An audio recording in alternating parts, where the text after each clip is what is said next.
Bonjour, vous êtes toujours sur la création des symboles. Nous allons voir dans ce cours maintenant la définition du mot d'état qui apparaît sur tous les équipements. C'est un petit truc assez intéressant. Le principe du programme, comme on a vu dans les équipements. On va voir comment ça fonctionne. Et puis on va voir comment on peut programmer un régulateur, par curiosité, un petit régulateur. Donc le principe du mot d'état, c'est le mot qui apparaît ici, c'est un mot de bit, où chaque bit a une signification. Donc on peut mettre en manu par exemple, hop, on a un bit qui est passé à 1 là ici, hop, on n'est plus en manu, le bit est à 0. Donc c'est un mot qui bouge et qui a la même signification pour tous les appareils. Donc c'est un truc assez intéressant qu'on peut visualiser pour se donner un petit coup d'œil, voir si ça tout va bien, ou en programme, ça peut être aussi assez utile. Alors, la signification, c'est marqué, on vient dans l'aide, on baisse un petit peu plus bas, voilà, notre mot d'état. Donc c'est le bit 0, c'est défaut groupé, le bit 1, c'est un défaut thermique, le défaut 2, défaut hypsothermique, défaut 3, le bit 3 en discordance, défaut 4, c'est-à-dire que le défaut a été acquitté, c'est-à-dire que soit il a été déjà acquitté, mais il est persistant mais toujours acquitté, par exemple. Donc la position en auto, il est en manu, il est en run, c'est-à-dire qu'en cours, ça veut dire, ou il y a le fin de course qui est ouvert, ou le fin de course est fermé, ou il est en réglage, bon, c'est valable pour les mesures simplement. Seuil 1, seuil 2, seuil 3, c'est valable pour les mesures. Donc dès qu'on a dépassé une de ces valeurs-là, on a les seuils qui passent à 1. Voilà. Bon, c'est tout ce que je vais à dire au niveau des mots d'état. On les voit ici. D'accord. Donc là, tous les seuils sont dépassés pour l'instant. Je ne suis pas sûr que ce soit bien programmé en fait. Puisque là, je suis en train peut-être de dire des bêtises. C'est possible que ce ne soit pas encore programmé. Les seuils n'ont pas dû être encore programmés, je pense. Enfin, on va voir ça plus tard. Donc en ce qui concerne le mot d'état, c'est vu. Ensuite, en ce qui concerne les différents programmes, on ne va pas visualiser l'ensemble des programmes. Je vais vous montrer qu'un seul programme au niveau des équipements. On va voir le principe. Donc le principe des équipements, on va les voir en local, ça sera plus pratique.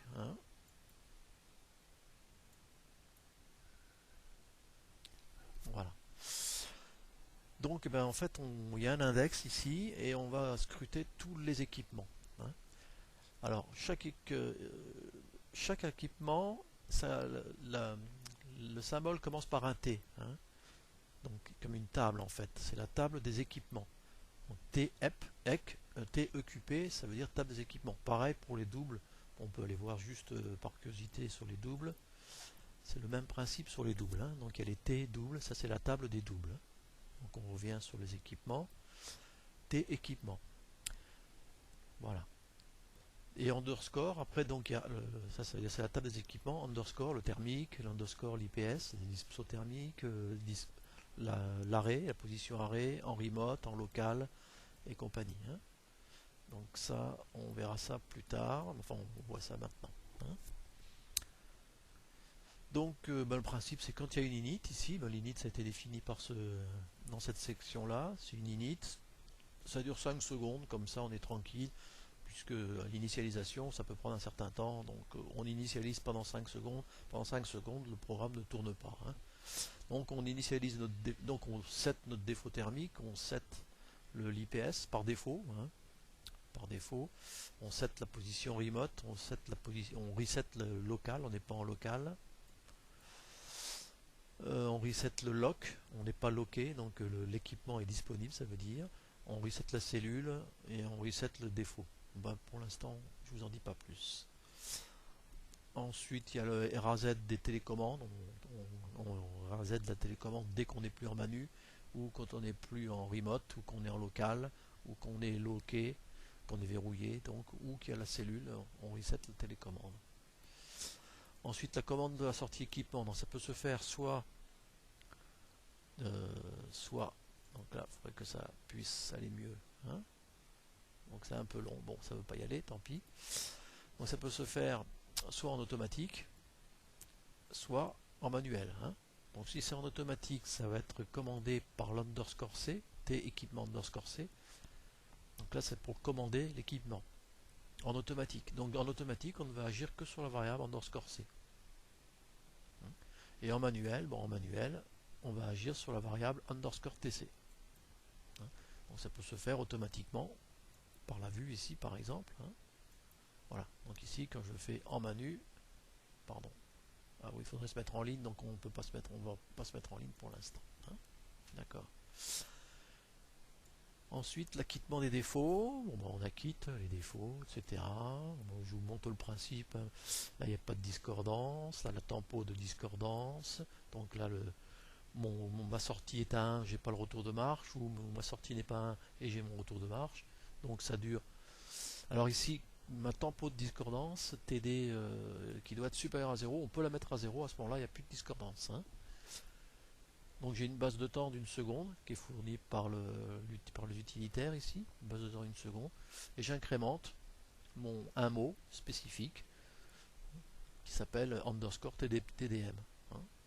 Ça veut dire temps de discordance en marche. Le défaut discordance, si mon TD est toujours supérieur à 0, que ma valeur incrémentée est supérieure à la valeur du TD, à ce moment-là, je vais limiter ma valeur au TD et je vais setter mon défaut discordance. Bon. Défaut général, soit j'ai un défaut discordance, soit il y a un thermique qui est tombé, soit l'IPS est tombé, l'hypsothermique est tombé, donc ça me génère le défaut discordance. On arrête les télécommandes en cas de défaut. Bon, voilà. On compte le temps de marche aussi. Le compte de marche, ça vous l'avez vu. Je ne sais pas si vous l'avez déjà remarqué, mais ça apparaît ici. Ça, c'est le temps de fonctionnement en secondes de l'appareil. C'est éternel. C'est un temps éternel. Donc, ça se cumule en permanence. Donc, le temps de marche. Bon, on sélectionne le mode, après le mode automatique, mode manuel, mode arrêt, bon, ça c'est pas très intéressant. Mode arrêt, donc s'il n'y a aucune des commandes, c'est par arrêt par défaut. RAZ des acquittements, etc. Et on met à jour le mot d'état, le fameux mot que l'on voit en bas, qui est en bas là, avec des 1 et des 0. Donc ça c'est le mot des équipements. Et puis on le fait tant que alors ça marchera pas, mais bon, c'est un peu difficile, mais bon. Donc on le fait tant que on est inférieur au nombre d'équipements simples. Index inférieur à n équipements simples. Donc on va visualiser tous les équipements comme ça avec cet index. Donc c'est une table, en fait c'est une table en fait, et on va chercher l'élément 0, l'élément 1, l'élément 2 et ainsi de suite. Voilà, donc on a vu le principe des programmes. Donc ce que vous voulez, on peut aller voir maintenant le principe d'une régulation. Donc on va se faire une régulation, on va faire une nouvelle section, on va l'appeler régule, par exemple, on va choisir un langage en FBD par exemple, on fait ce qu'on veut. Voilà, on va créer dans notre régulateur, donc on vient ici, on va aller dans les instances, et il y a des instances qui sont déjà créées en fait, puisque on a vu qu'on avait déjà des instances créées.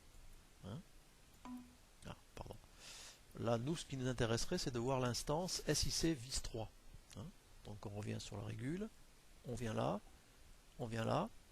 SIC vis3, instance de régulateur, donc on fait OK. OK, on le positionne quelque part par là, voilà. Et on va lui affecter des variables, donc il y a des variables, tout ça, c'est déjà écrit, c'est déjà défini. Sélection de données, donc il va s'appeler SIC vis3 underscore para. Donc ça c'est des variables qui sont déjà prédéfinies. Donc il y a cette variable à définir, il y a celle-ci aussi à définir, SIC, donc ça sera le PV. Et l'out qu'on est obligé de définir aussi, Donc SIC out qu'on définit ici. Hein, voilà. Donc ça marche parfaitement. Voilà. On va régénérer tout le projet. Bon, c'est un petit peu long. C'est lié au fait qu'il c'est pas très rapide que je suis en train d'enregistrer actuellement. Donc ça me ralentit un petit peu sur mon vieux PC. Hein. Donc voilà, c'est généré. Donc on va retransférer le programme, puisqu'on l'avait fait en local. On va transférer le programme. Donc là pour l'instant il est différent, mais il ne va pas tarder à être identique. Égal. Donc là, ça va aller. Hop, on le met en run. On est en ligne. On fait sur la vue 1. SIC vis 3. On va voir ce que ça donne. On va donner notre consigne. On va voir si ça bouge. On le met en automatique. Et en automatique, ben on s'aperçoit que la sortie, elle commence à évoluer. Donc il essaie de rattraper l'écart entre la SP et la PV. Mais bon, la PV, c'est une mesure, je n'ai pas cette mesure, donc ça ne fonctionne pas forcément. Donc ce qu'on peut faire, on va rajouter un petit module pour simuler, pour faire un petit module de simulation. Donc on va rajouter ici une nouvelle section qu'on va appeler simule. On va l'écrire en littéral par exemple. Voilà, donc on va faire SIC vis 3 underscore PV, deux points égales, SIC vis 3 underscore out. Donc on fait une simulation, on dit que l'entrée est égale à la sortie. Donc il n'y a pas de process, on va pas mettre de process entre les deux. Vue 1, pof, voilà. Donc là on voit que ça régule, donc du coup maintenant, puisqu'il a quand il agit sur la sortie, il a vu que l'entrée est bougée, donc il va baisser sa sortie maintenant, de manière à ce que ça arrive à 50. Donc là, pof, pof, pof. Donc là pour l'instant on peut agir sur le gain, sur le temps intégral, le temps dérivé, mais enfin pour l'instant on n'a pas de process, donc ça ne résumerait pas à grand chose. Bien voilà. Bon, ben, je vous donne rendez-vous pour une prochaine étape où on pourra un petit peu plus approfondir comment on fait le programme, comment écrire un nouveau programme à partir de ça. Bien, je vous remercie et à bientôt.